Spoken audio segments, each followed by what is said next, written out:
Hello बच्चों, wow Compubyte 6 class standard computer textbook पढ़ेंगे हम। इसमें हम पढ़ रहे थे आपका चैप्टर पाइथन पढ़ रहे थे, जिसमें हमारा चैप्टर का जो नाम था वो था एलिमेंट्री कॉन्सेप्ट ऑफ पाइथन। तो एलिमेंट्री कॉन्सेप्ट ऑफ पाइथन में हम आगे पढ़ेंगे। अभी तक हमने पढ़ा था कैरेक्टर सेट क्या होते हैं, कीवर्ड्स क्या होते हैं, वेरिएबल्स क्या होते हैं, वैलिड और इनवैलिड वेरिएबल्स के बारे में जाना था। मतलब कौन से वेरिएबल हो सकते हैं, कौन से वेरिएबल नहीं हो सकते, जिसमें आपकी बुक में बताया था इनवैलिड वेरिएबल्स ये हैं। देखिए, जिसमें स्पेस हो जाता है, जिसमें @ आ जाता है, जिसमें न्यूमेरिकल से नंबर से स्टार्ट कर देते हैं, वो इनवैलिड वेरिएबल्स होते हैं। तो आज हम आपको बताने जाएंगे कि इनिशियलाइजिंग अ वेरिएबल को कैसे इनिशियलाइज किया जाता है। When you assign a value to a variable, the variable is set to be initialised. The syntax to initialize a variable is variable name is equal to expression. For example, greater than ये आपका command prompt में आएगा। Number is equal to 30, name is equal to Shivani. ये initialisation है। In Python you can also assign the value.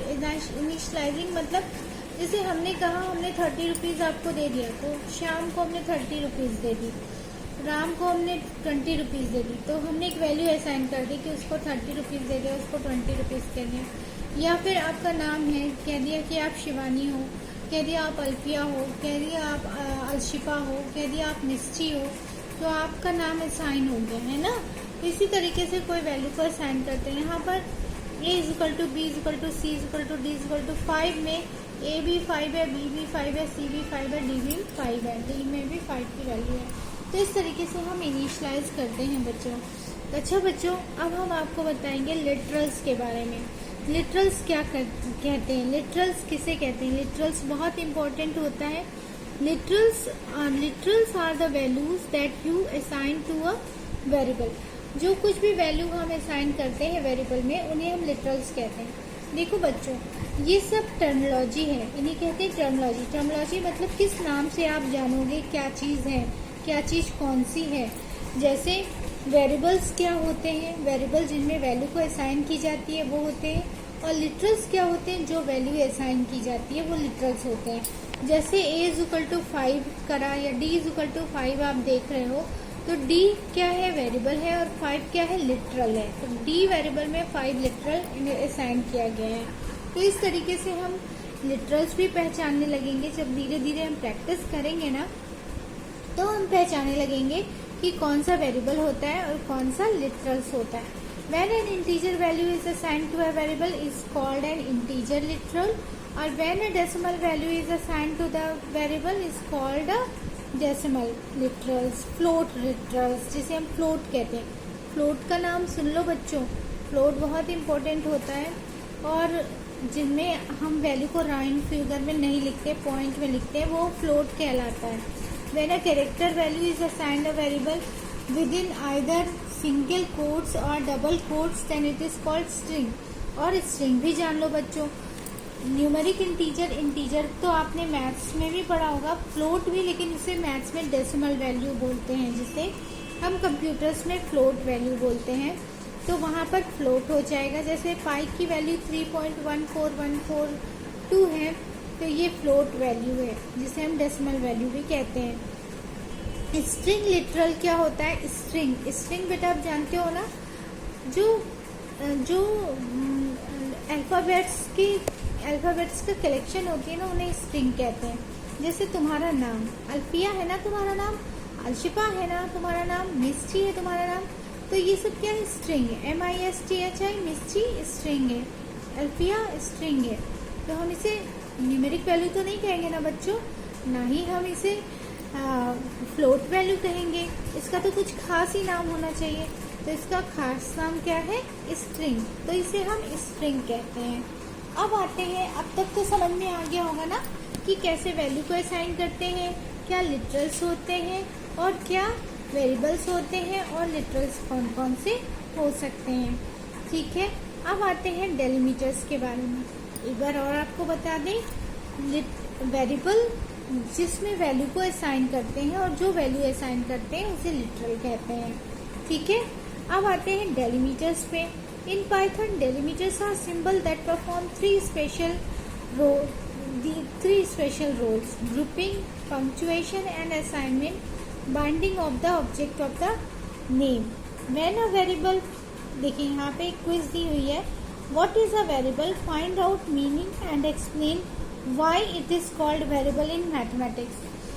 It is called variable in mathematics because it can be changed in any time or any time. It can be changed. आप इसे change कर सकते हो। Variable मतलब जिसकी value very कर सकती है, कांस्टेंट जिसकी वैल्यू वेरी नहीं करती है। वेरी मतलब चेंज हो सकती है, जिसकी वैल्यू चेंज हो सकती है उसे वेरिएबल कहते हैं, और जिसकी वैल्यू चेंज नहीं हो सकती उसे कांस्टेंट कहते हैं। तो यहाँ पर देखिए बेटा, ये डेलिमीटर्स हैं। डेलिमीटर्स देखिए, parenthesis, bracket, curly braces, comma, colon, comma, equal to, semicolon, plus minus, plus is equal to, minus is equal to, star is equal to,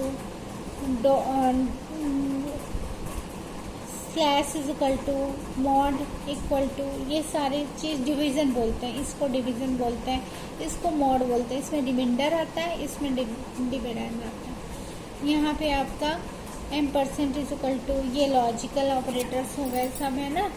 तो ये सारे एक तरीके से क्या होते हैं, ग्रुपिंग। इनमें हम ग्रुप्स बनाते हैं, इनमें हम ग्रुप्स बनाते हैं। ये हमारे पंक्चुएशंस कहलाते हैं। पंक्चुएशन आप इंग्लिश में भी पढ़ते हो ना, कॉमा होता है, सेमीकोलन होता है, इक्वल टू होता है। अर्थमेटिक असाइनमेंट होते हैं, ये हमारे अर्थमेटिक असाइनमेंट होते हैं। और ये हमारे बिटवाइज ऑपरेटर्स होते हैं, इन्हें हम बिटवाइज ऑपरेटर असाइनमेंट्स कहते हैं, बिटवाइज असाइनमेंट्स कहते हैं।